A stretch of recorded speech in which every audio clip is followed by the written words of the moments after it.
मैं Dev Prakash investment classes में आपका स्वागत करता हूं। आज हम लोग पढ़ने जा रहे हैं विस्थापन अभिक्रिया यानी कि डिस्प्लेसमेंट रिएक्शन। ऑफलाइन जो क्लास था, ऑफलाइन क्लास में हमने टाइप्स ऑफ केमिकल रिएक्शन देख रहे थे, पढ़ रहे थे। तो जो भी रासायनिक अभिक्रियाएं होते हैं, रासायनिक अभिक्रियाओं का जो प्रकार होता है, रासायनिक अभिक्रियाओं के प्रकार में हम लोगों ने बहुत कुछ पढ़ लिया था। ठीक है, तो उसी क्रम में जो अगला नंबर आता था वह था आपका विस्थापन अभिक्रिया का। पिछले क्लास में हमने पढ़ा था इलेक्ट्रोलिसिस के बारे में, जिसमें हम लोग जल का इलेक्ट्रोलिसिस किए थे। ठीक है, अब हम लोग देखते हैं कि विस्थापन अभिक्रिया क्या है।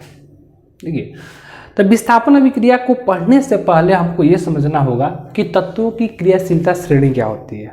यानी कहने का मतलब यह हुआ क्रियाशीलता श्रेणी का कि जो भी तत्व है, इन तत्वों में कौन अधिक अभिक्रियाशील है, कौन कम अभिक्रियाशील है।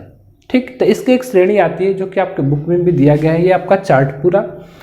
तो पोटेशियम जो होता है आपका सबसे अधिक अभिक्रियाशील होता है, उसका सोडियम होता है, कैल्शियम होता है, मैग्नीशियम होता है, एल्यूमिनियम है, जिंक, फेरस, लेड, हाइड्रोजन, उसके बाद कॉपर, मरकरी, चांदी और आपका आता है सबसे लास्ट में आपका सोना।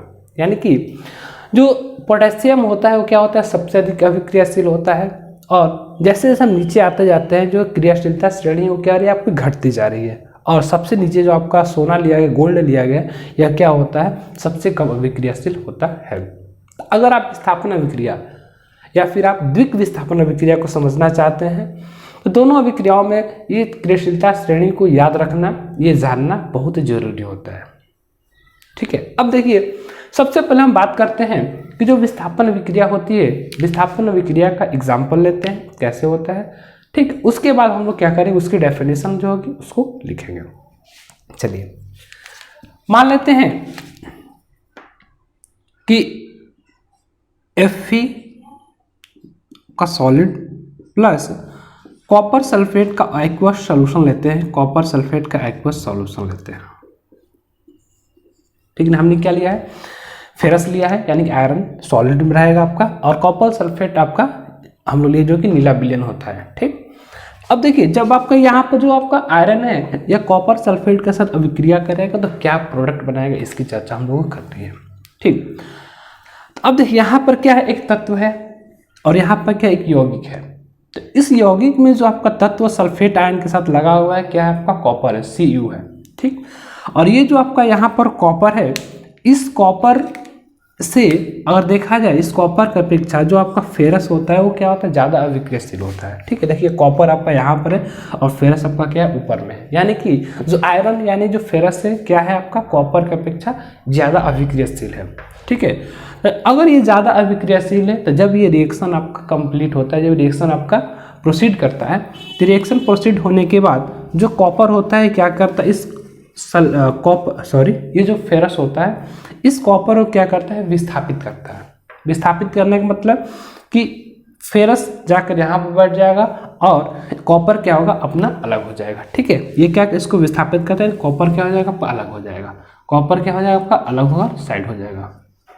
ठीक है, और अब चूंकि कॉपर यहाँ से हट चुका है तो यहाँ आएगा कौन, फेरस आ जाएगा।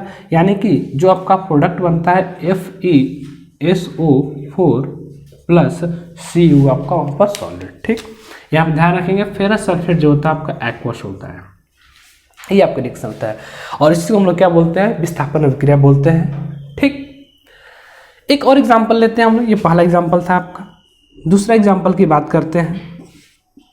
दूसरा एग्जाम्पल ले लेते हैं, जैसे हमारा जिंक है आपका, जिंक सॉलिड ले लेते हैं और जिंक सॉलिड जब लिया तो इसका रिएक्शन कराते हैं फिर से एक बार कॉपर सल्फेट के साथ, CuSO4 एक्वस। ठीक है, अब देखिए, यहाँ पर जिंक क्या है और यहाँ पर क्या आपका कॉपर है। तो जिंक अधिक अभिक्रियाशील है, कॉपर अभिक्रियाशील। आप देख लो यहाँ पर, तो जिंक क्या है हमारा, अधिक अभिक्रियाशील है, कॉपर आपका क्या है, नीचे है। यानी जिंक अगर अधिक अभिक्रियाशील है तो जिंक क्या करेगा, यहाँ से कॉपर को क्या करेगा, विस्थापित कर देगा। यानी जिंक क्या होगा, जाकर कॉपर को विस्थापित, कॉपर क्या हो जाएगा, साइड में चला जाएगा।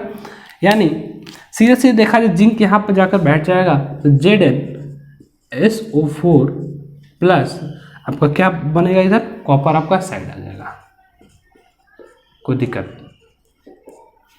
जिंक सल्फेट बन जाएगा यहाँ पर आपका, ये जिंक सल्फेट हो गया, इधर आपका कॉपर हो गया, और ये एक विस्थापन अभिक्रिया कंप्लीट हो गया।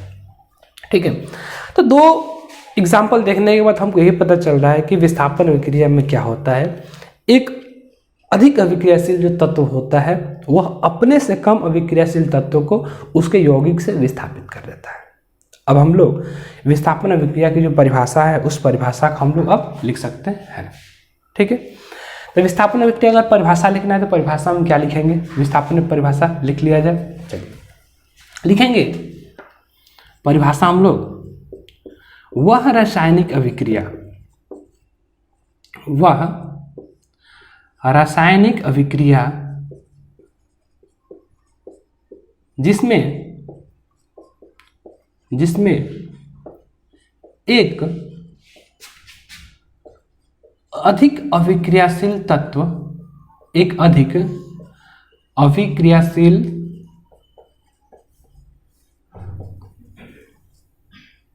तत्व अपने से कम अभिक्रियाशील तत्वों को, अपने से कम अभिक्रियाशील तत्व को उसके यौगिक से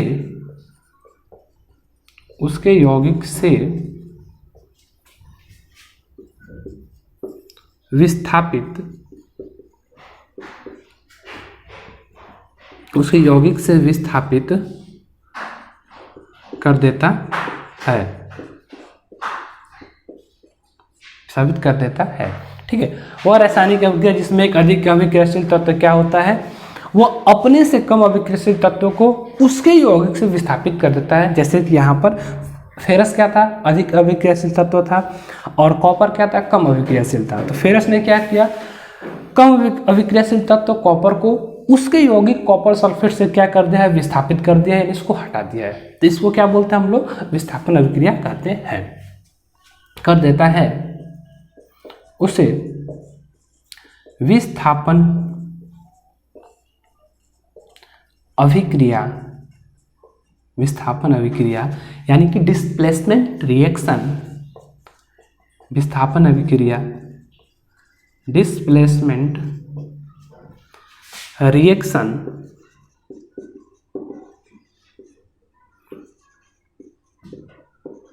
कहते हैं।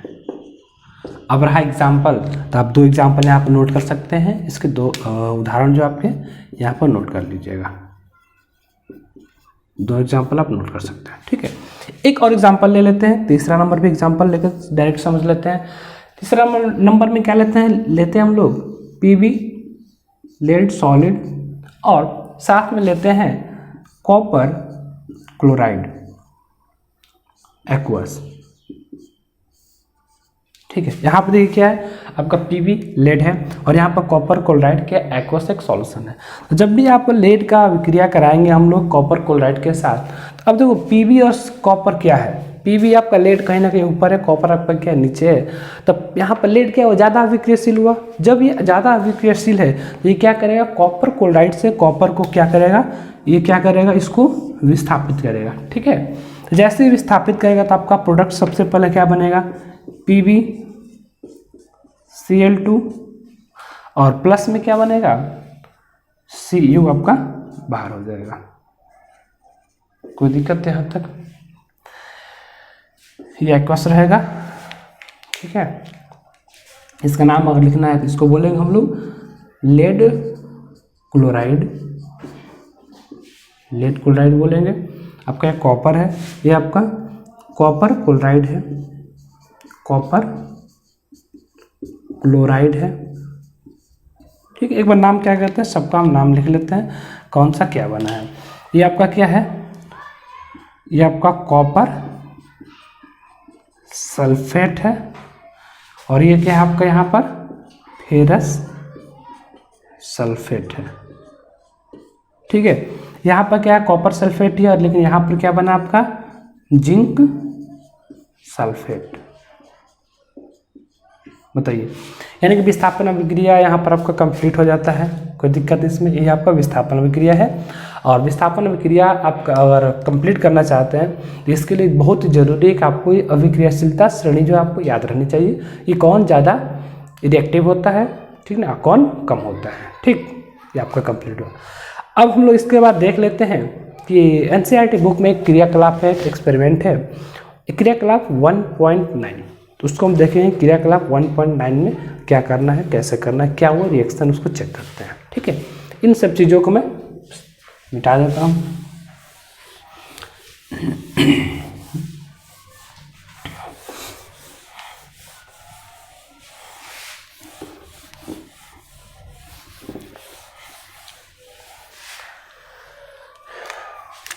हेडिंग क्रियाकलाप 1.9, ठीक है। अब देखिए क्रियाकलाप 1.9 अगर आप देखिएगा तो क्रियाकलाप 1.9 में हमको करना क्या है, 2 परख नली लेना है,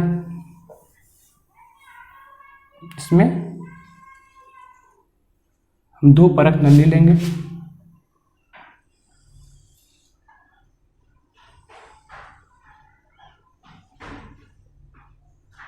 तो परख नली ले लेंगे, ठीक है। दोनों परख नली में से एक परख नली जो आपका है, इस परख नली में क्या करेंगे, कॉपर सल्फेट का नीला विलयन, ठीक ना, इसमें क्या कर लेते हैं, कॉपर सल्फेट का नीला विलयन हम लोग ले लेते हैं सबसे पहले। ये क्या है आपका कॉपर सल्फेट CuSO4 का नीला विलयन, ठीक है। और इस कॉपर सल्फेट के नीले विलयन में हमको क्या करना क्या है, तो जो लोहे की जो कील होती है, लोहे की कील को लेना है और लोहे की कील को क्या करना, इस कॉपर सल्फेट के विलयन में डालना है। तो यहाँ पर एक लोहे की हम कील भी बना लेते हैं छोटा सा, ये रहा गया आप, ये क्या हो गया आपका लोहे की कील, लोहे की कील, ठीक है। अब देखिए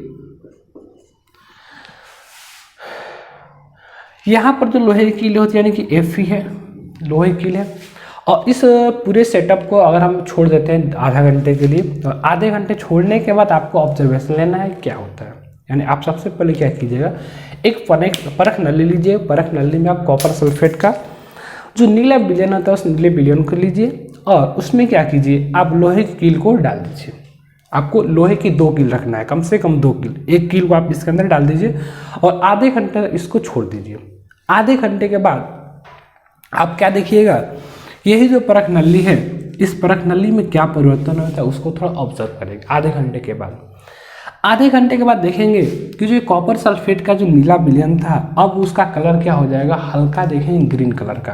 कॉपर सल्फेट का जो ये कलर यहाँ पर रहेगा वो क्या हो जाएगा, चूँकि ग्रीन मार्कर नहीं है ध्यान रखेंगे, और तो यहाँ पर जो कलर बनता है इसमें जो आएगा, ये जो कलर होगा हल्का ग्रीन कलर का आपको अब विलयन दिखाई देगा, ठीक। जो पहले नीला कलर का विलयन था ना, अब क्या देगा हल्का ग्रीन कलर का, ठीक। तो यहाँ पर आखिर में जो इसमें जो विलयन लिए थे, जो नीला कलर का विलयन था वो ग्रीन कलर कैसे हो गया। और इसके अलावा एक और आपको परिवर्तन क्या दिखाई देगा कि जो लोहे की कील होती है, लोहे की कील पे देखिएगा लाल भूरे रंग की एक परत चढ़ी दिखाई देगी। लोहे की कील पर क्या दिखाई देगी आपको, लाल भूरे रंग की एक परत दिखाई देगी, ठीक है। तो आखिर में 2 परिवर्तन होते हैं, एक तो आपका पहला ये विलयन होता है सॉल्यूशन में परिवर्तन होता है, और दूसरा जो आपका परिवर्तन होता है कि लोहे की कील जो होती है उस पर लाल भूरे रंग की परत जमती है, ठीक।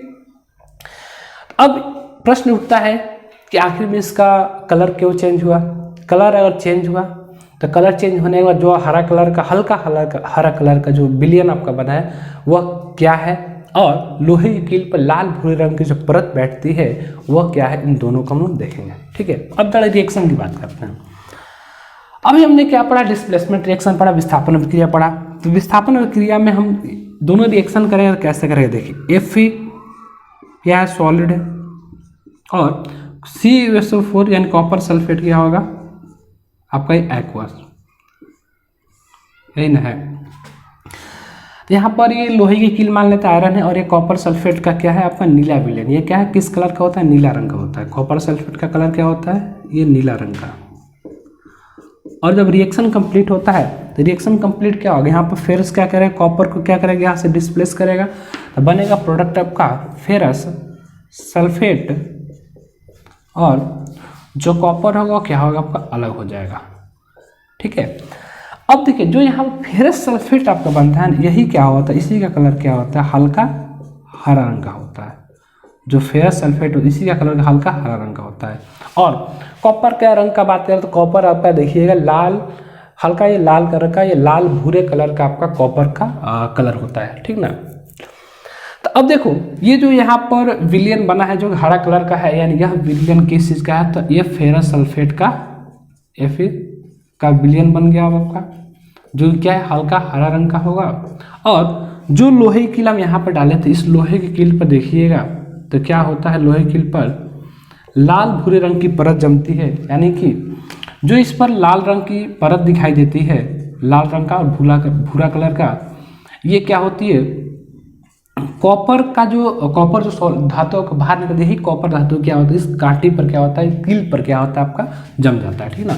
कॉपर की लाल भूरे रंग की परत, कॉपर की लाल भूरे रंग की क्या होती है, परत आपको जम जाती है। ठीक, अब देखिए यहाँ से आपको क्वेश्चन पूछता भी है, इसको लिखने के लिए आता है क्वेश्चन में, इसको कैसे लिखेंगे कि क्वेश्चन आपसे पूछेगा कि जब लोहे की कील को कॉपर सल्फेट की विलियन में डालते हैं तो क्या होता है। तो आपको यहाँ पर लिखना पड़ेगा, मैं बोल देता हूँ आप उसको लिख लीजिएगा कि जब कॉपर सल्फेट के नीले विलियन में हम लोहे की कील को डालते हैं या लोहे की कील को डाली जाती है, तो जो यहाँ पर आयरन होता है वह कॉपर सल्फेट से क्या करता है, कॉपर को विस्थापित कर देता है। फिर से, जब कॉपर सल्फेट के नीले विलियन में लोहे की कील अर्थात Fe ब्रैकेट में कर लीजिएगा को डाला जाता है, तो जो फेरस होता है वो क्या करता है, कॉपर सल्फेट के विलियन से कॉपर को विस्थापित कर देता है, जिसके फलस्वरूप क्या होता है, फेरस सल्फेट का हल्का हरा रंग का विलियन तैयार होता है, और साथ में जो कॉपर धातु होती है वो क्या होती है, वह लोहे की कील पर लाल भूरे रंग के परत के रूप में क्या होती है, जम जाती है। तो इसी चीज़ को क्या करना है, आपको लिखना होगा। क्लियर, ये आपका क्रियाकलाप था, आप इसको लिख लेंगे क्या होता है पूरे प्रोसेस को, कोई दिक्कत। ठीक है, ओके। तो बच्चों चलिए आइए एक क्वेश्चन देख लेते हैं। पेज नंबर आपका एनसीईआरटी का 11 है, और उसमें एक क्वेश्चन देखिएगा, कह रहा है क्वेश्चन कि किसी पदार्थ X के विलियन का उपयोग सफेदी करने के लिए होता है। तो क्वेश्चन है पदार्थ X का नाम तथा इसका सूत्र लिखिए। ऊपर 1 में लिखे पदार्थ X की जल के साथ अभिक्रिया भी लिखिए क्या होती है। ठीक है, अब आप उसको सोचना है कि किसी पदार्थ X के विलियन का उपयोग सफेदी करने के लिए होता है, यानी सफेदी करने, यानी जो घरों में पुताई वगैरह होती है, आप देखें दीपावली के टाइम में, तो पुताई करने के लिए किस चीज़ का हम उपयोग करते हैं, तो चूना का उपयोग होता है। ठीक है, तो वो जो चूना होता है इसको हम क्या बोलते हैं, कली चूना भी बोलते हैं। तो सबसे पहला जो क्वेश्चन पूछता है आपका कि पदार्थ X का नाम लिखिए, यानी कि जो कली चूना होता है, कली चूना, उसका नाम लिखिए। ठीक, तो उसका नाम क्या हो जाएगा, आंसर देखिए इसका क्या लिख लिया जाए। और X का नाम पूछा है, X का नाम क्या होगा, पहला क्वेश्चन X का नाम क्या हो जाएगा, इसका आंसर हो जाएगा, इसको क्या बोलते हैं, कली चूना। और इसका सूत्र पूछा है आपसे, फिर इसका सूत्र भी लिखिए। तो X का सूत्र क्या हो जाएगा आपका, तो कली चूना का सूत्र क्या होता है, CaO, यानी कि कैल्शियम ऑक्साइड। हो सकता है कली चूना के जगह पर आपसे ये भी पूछ दे कभी कभी, तो ये भी लिख सकते हैं, कैल्शियम ऑक्साइड भी इसको लिखा जा सकता है। ठीक है, दोनों लिख दीजिए, कली चूना भी लिख दीजिएगा आप, एग्जाम में अगर आता है क्वेश्चन, और कैल्शियम ऑक्साइड भी लिख दीजिएगा। X का सूत्र पूछेगा, X का सूत्र क्या है आपका, तो CaO यानी कैल्शियम ऑक्साइड। ठीक, दूसरा जो क्वेश्चन इसमें आपसे पूछा गया है, ये पहला क्वेश्चन का आंसर था। दूसरा क्वेश्चन आपका पूछा गया कि ऊपर 1 में लिखे पदार्थ X, यानी X क्या है आपका, यही कैल्शियम ऑक्साइड है, कि जल के साथ अभिक्रिया को लिखिए। ठीक है, इसकी अभिक्रिया CaO प्लस H2O जब ये अभिक्रिया करेगा तो कैल्शियम ऑक्साइड चूंकि क्या होता है, सॉलिड होता है, ये क्या होता है आपका लिक्विड होता है। ठीक, तो कैल्शियम ऑक्साइड जब H2O के साथ अभिक्रिया करता है तो बनता है क्या आपका कैल्शियम हाइड्रोक्साइड बनता है, CaOH का होल ट्वाइस बनता है। कोई दिक्कत, कैल्शियम हाइड्रोक्साइड आपका यहाँ पर बनता है। ठीक है, देख लेते हैं ये रिएक्शन आपका बैलेंस है कि नहीं।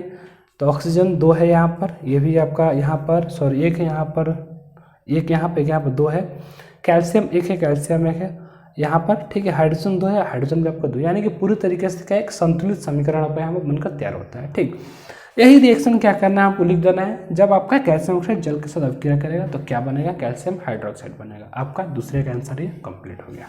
ठीक है, चलिए।